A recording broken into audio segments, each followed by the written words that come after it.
In today's video, we're taking a deep dive into Harry Potter and the Chamber of Secrets, looking at its deeper meanings and analyzing the major themes. Hey there, it's me, and let's get started. First up, we have the dreadful summer. Like any good story, the plot kicks off with a bang, leaving us right where the last one ended. But it's not your typical continuation. Instead of picking up with the aftermath of Voldemort's attack, we're thrust back into Harry's miserable summer at the Dursleys.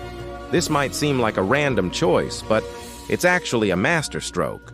By showing how oppressive life is for Harry with the Dursleys, Rowling hammers home just how much Hogwarts means to him. For Harry, Hogwarts isn't just a school, it's a sanctuary, a place where he's valued and loved, which makes the threat to it hit so much harder. We're also introduced to our first new character, Dobby the House Elf. From the get-go, he acts as a catalyst for the main conflict, desperately trying to prevent Harry from returning to Hogwarts because he believes something terrible will happen. Dobby embodies the heart of this book, grappling with his own freedom and challenging the rigid rules of wizarding society. His warnings set the stage for the mystery that drives the plot forward. Why is Hogwarts in danger? What is the Chamber of Secrets, and who is the heir of Slytherin? These questions hang over the story like a dark cloud, keeping us on edge as we navigate the twists and turns alongside Harry. Then, just when things couldn't get worse, Harry gets in trouble for using magic in front of Muggles, underscoring the risk he faces by staying in the wizarding world. As the pressure mounts, Harry makes a decision. With the help of Ron and his brothers, he escapes in a flying car, defying authority and showing us just how desperate he is to get back to Hogwarts. But when he does return, things aren't quite right. The school is shrouded in an eerie atmosphere and danger lurks around every corner. Our second act opens with a sense of foreboding, establishing a stark contrast between the wonder of the first book and the darker themes explored in the second. Right off the bat, we meet Gilderoy Lockhart, the new defense against the dark arts teacher, who is everything we don't want in a hero. He's conceited, he's manipulative, and he's a fraud. From the start, he sets a false sense of security, promising the students that they'll learn practical skills to defend themselves.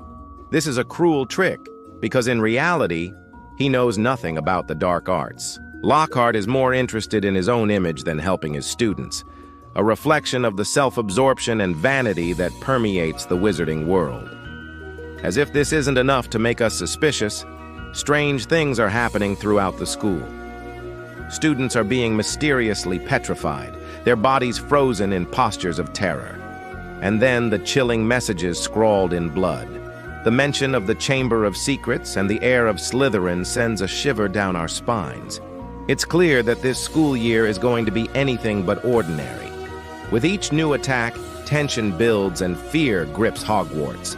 The idea of a hidden chamber and an unknown monster lurking within creates a sense of dread and suspense. We're constantly wondering who will be next and how Harry will stop this madness. As the third act begins, suspicion falls on Harry, turning the students and even some teachers against him. They're afraid of him, believing him to be the heir of Slytherin. But Harry is determined to prove his innocence and uncover the truth behind the attacks. Faced with these challenges, Harry remains resolute. Despite the doubt and fear surrounding him, he presses on, driven by a sense of justice and a need to protect his friends. The stakes rise, and we're kept guessing until the very end. During this act, the discovery of the torn diary proves crucial. It acts as a tangible link to the mysterious heir, providing a path for Harry to follow in his investigation. The diary becomes a symbol of the darkness that's growing at Hogwarts, reminding us of the constant threat lurking beneath the surface. Speaking of the darkness, this section of the book takes a decidedly darker turn. Petrification is a terrifying concept, the idea of being turned to stone, forever frozen in time. It forces us to confront our own fears and mortality. The use of blood also adds to the intensity. It symbolizes danger, sacrifice, and the potential for violence. But the true evil is revealed in Act 4, when Harry finally confronts Tom Riddle in the Chamber of Secrets. The revelation that Riddle is a younger version of Voldemort is shocking, creating a chilling connection between the past and the present. We've always known Voldemort was exceptionally cunning, but seeing him as a teenager makes it clear that his evil was not born, but cultivated. Once inside the chamber, we're faced with the terrifying reality of the basilisk. Its immense size and deadly venom evoke a primal fear, reminding us of the raw power of nature and the danger it poses to humanity. This encounter serves as a test of courage for Harry, forcing him to face his fears head-on. But what truly makes this confrontation unforgettable is the psychological battle between Harry and Tom. It's not just a physical fight, it's a clash of ideologies, good versus evil, light versus darkness. This inner struggle is made even more intense by the fact that Harry is fighting against a fragment of Voldemort himself. Act 5 wraps up with the resolution of the mystery and the defeat of the Basilisk and Tom Riddle.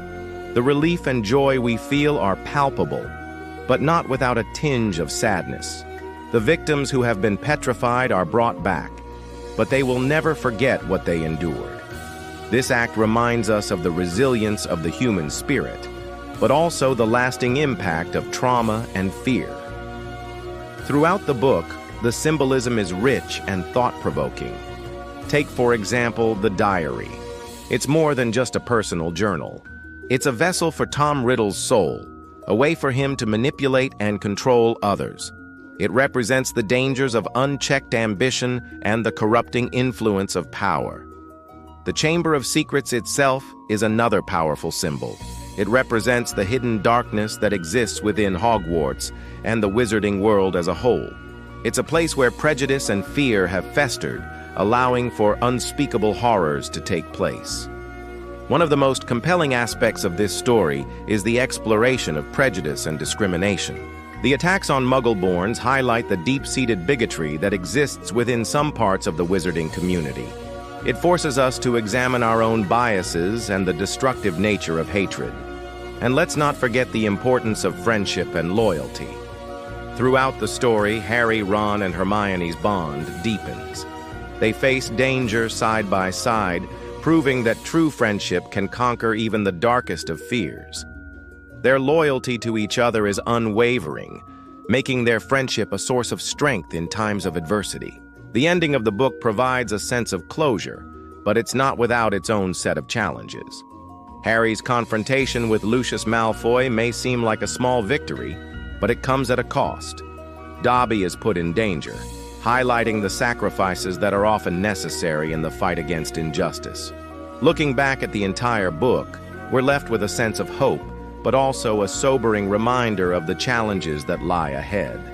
Harry may have defeated the Basilisk and exposed Tom Riddle, but the shadow of Voldemort still looms. We're left knowing that this is just the beginning of a much larger battle. Now it's time to hear from you. What did you think? How do you feel about the way the book explores the darkness that lies beneath the surface of the seemingly idyllic Hogwarts? What's your favorite character and why? Your thoughts matter, so don't hesitate to share them below. For those who've made it this far, thanks for joining me on this journey through the world of Harry Potter. If you enjoyed this analysis, consider giving us a like and subscribing for more. Together we can explore the endless wonders of literature. Until next time, happy reading, and remember, the greatest adventures often start with a single click.